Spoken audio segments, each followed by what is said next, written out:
मुंबईतील सायनमध्ये वाहतुकीत मोठे बदल करण्यात आलेत। सायन येथील पूर्व आणि पश्चिमेला जोडणारा पूल रेल्वेच्या सहकार्याने पाडून नव्याने बांधण्यात येणार आहे।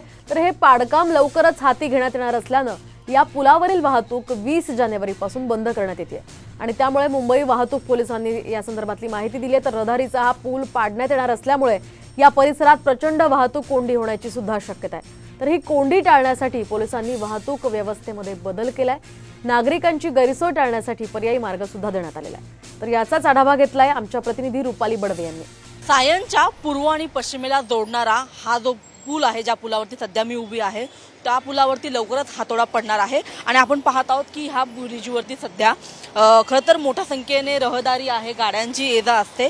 मात्र हा जो पूल आहे तो खरं तर फार जुना झालेला आहे आणि त्याच्यामुळे लवकरच रेल्वेच्या मदतीने या पुलावरती हातोडा पडणार आहे आणि याच ठिकाणी पुन्हा एकदा नवीन जो उड्डाण पूल असणार आहे तो या ठिकाणी उभा केला जाणार आहे। मात्र तोपर्यंत त्याला बराच कालावधी लागणार आहे आणि याच अनुषंगाने खरं तर पालिका असेल आणि आपलं मध्य रेल्वे असेल, ह्या दोघांच्या खरं तर सहकार्याने या ब्रिजचं पाडकाम जे ते सुरू केलं जाणार आहे।